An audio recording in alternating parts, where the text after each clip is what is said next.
Olá pessoal, hoje vamos falar dos direitos da criança e do adolescente no Brasil, pautado na doutrina da proteção integral. O que exige remontarmos a trajetória histórica de conquistas destes direitos que se deu na década de 1980. Os anos de 1980, ele foi palco da luta pela democratização do país e pela pressão de organismos internacionais que denunciavam os maus tratos e as condições de vida de crianças e adolescentes, o que colocou em pauta os direitos humanos, a discussão em torno dos direitos humanos e entre estes os direitos da infância. Esse processo resultou na Constituinte, na incorporação do artigo 227 da nova Constituição Federal, que diz: é dever da família, da sociedade e do poder público assegurar com absoluta prioridade a efetivação dos direitos da criança e do adolescente, das crianças e dos adolescentes referentes à vida, à saúde, à alimentação, à educação, ao esporte, ao lazer, à profissionalização, à cultura, à dignidade, ao respeito, à liberdade, à convivência familiar e comunitária, além de colocá-los a salvo de toda forma de negligência, exploração, crueldade e opressão. Para a regulamentação de tais direitos, foi promulgada nos anos 90, a Constituição é de 1988 e em 1990 foi promulgado o Estatuto da Criança e do Adolescente para regulamentar tais direitos. Nesta nova lei, que é a Lei 80.009 de 90, ela veio substituir a lei anterior, o Código de Menores, e com ele uma nova concepção no tratamento à infância, a concepção de proteção integral, que vai substituir a concepção de situação irregular. Alguns elementos fundamentais se destacam nessa nova lei. Primeiro, a criança e adolescente passam a ser considerados sujeitos de direitos e não mais alvo de direito ou objeto de direito, como na lei anterior. A criança e o adolescente são considerados pessoas em condições peculiares de desenvolvimento físico, psíquico e social. Terceiro, a criança e o adolescente passam a ter a prioridade absoluta para receber proteção e socorro em qualquer circunstância. E a divisão da responsabilidade entre a família, o Estado e a sociedade no atendimento das necessidades das crianças. Com isso, traz a implantação de um sistema de garantia de direitos para fazer esse tipo de trabalho, o que configurará um instrumento jurídico, o Estatuto da Criança e do Adolescente, que vai articular uma política nacional de proteção à criança, defender, proteger e viabilizar o desenvolvimento integral de toda a população infanto-juvenil brasileira, independente de classe e de qualquer outra diferenciação, o que irá impor uma série de mudanças no atendimento à infância no país. As mudanças se baseiam em 3 pontos fundamentais. Mudanças no panorama legal, o que exige um novo reordenamento institucional e a melhoria das formas de atenção direta às crianças. E mudanças também no panorama legal, onde se tem a introdução dos artigos 204 e 227 na Constituição Federal, o que vem propor a introdução de dispositivos específicos nas legislações estaduais, o que impõe a necessidade da criação de conselhos estaduais, municipais, de defesa dos direitos da criança e conselhos tutelares. No reordenamento institucional, tem a instituição responsável pela política anterior, a FUNABEM, que foi substituída pelo CBIA, que tem um papel específico, implantar a Lei 80.009 de 90 em todo o país. E a criação de instituições colegiadas, como fórum, conselhos, comissões, para discutir as mudanças e realizar a desmontagem das práticas anteriores. No que remete à melhoria da atenção direta, tem-se também mudanças, com a implantação de uma assistência médica psicossocial e jurídica para crianças vitimizadas, como também a fechamento de internatos e sua substituição por outras formas de atendimento, como criação de centros de defesa dos direitos da criança e do adolescente, criação de coordenadorias dentro do Ministério Público para tratar especificamente da questão da infância, padronização de procedimentos na ação judicial. Então, todas essas novas práticas exigem mudanças fundamentais que remetem à mudança de conteúdo, de método e de gestão.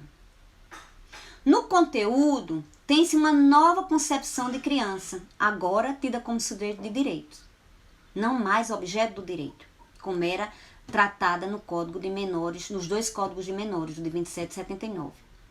No método, tem a substituição de práticas correcionais repressivas, que era o que tínhamos antes, por medidas socioeducativas. Na gestão, tem-se a participação popular na formulação e controle das políticas públicas. A efetivação do ECA, por sua vez, impõe uma hierarquização e uma divisão dessas políticas, que se dividem em políticas sociais básicas, que passa a se configurar direito de todas as crianças, sem distinção. Políticas assistenciais, que dirigem-se às crianças em situação de vulnerabilidade social. E as políticas de proteção especial, que destina-se àquelas em situação de risco, seja de risco pessoal ou social, ou seja, aqueles que tenham seus direitos ameaçados ou violados.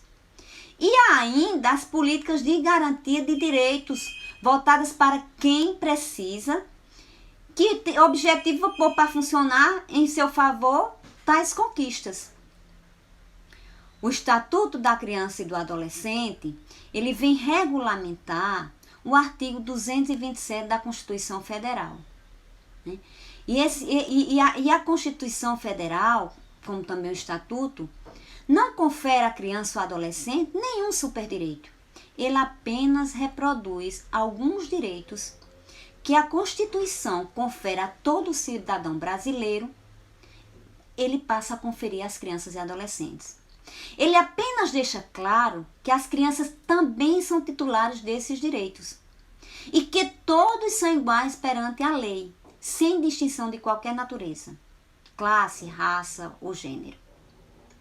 Se no Código de Menores as crianças e adolescentes eram tratados como incapazes em situação irregular e objeto da intervenção do Estado e objeto do direito, para o Estatuto da Criança e do Adolescente, a criança e o adolescente são pessoas em condição peculiar de desenvolvimento, sujeito de direitos, cidadão brasileiro com todos os seus direitos salvaguardados.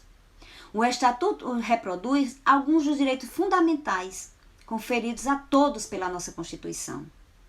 E atendendo aos ditames da doutrina da proteção integral, ele realça a necessidade de que todos devem respeitar tais direitos, seja a família, a sociedade ou o Estado. E quando esses direitos tiverem sido violados, também ser por eles defendidos. Visto que o titular, pela idade, imaturidade e outros fatores, por conta própria, não tem condições de reivindicá-los ou defendê-los. Tal concepção tem como princípio norteador, a doutrina da proteção integral, que preconiza, além destes direitos, o direito de ser protegido por todos os direitos, né, que pertencem aos adultos, e eles têm também direitos fundamentais humanos próprios, que remetem à dignidade da pessoa humana e à sua condição peculiar de pessoa em desenvolvimento.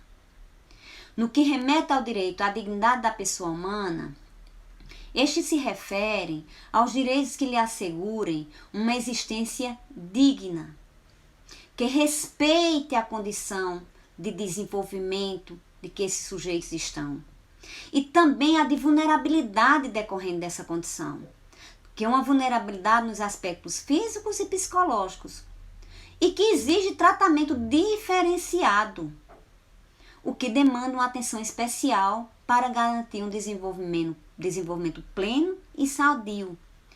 Tal princípio se faz reconhecer para todas as crianças, inclusive aquelas de autores de ato infracional. E pelas diferenças existentes entre adultos e crianças, propõe-se um tratamento compensatório, o que remete a uma intervenção estatal adequada a essa condição peculiar. E por isso, o princípio da prioridade absoluta passa a valer.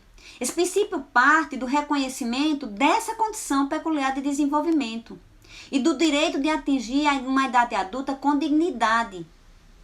E que, se houver o suprimento de necessidades básicas referente a essa condição, ela acarretarão prejuízos que acompanharão a criança para o resto da vida. Portanto, não há como esperar o atendimento das suas necessidades.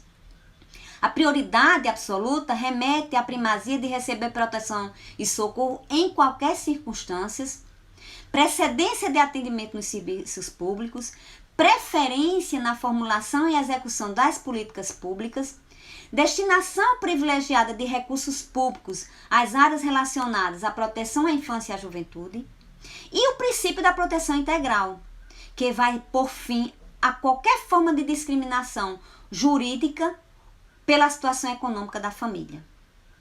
As medidas de proteção devem dirigir-se a todas as crianças e adolescentes, sem distinção, devendo ser asseguradas através de políticas sociais, ou seja, políticas que compõem o sistema de garantia de direitos da criança e do adolescente no Brasil.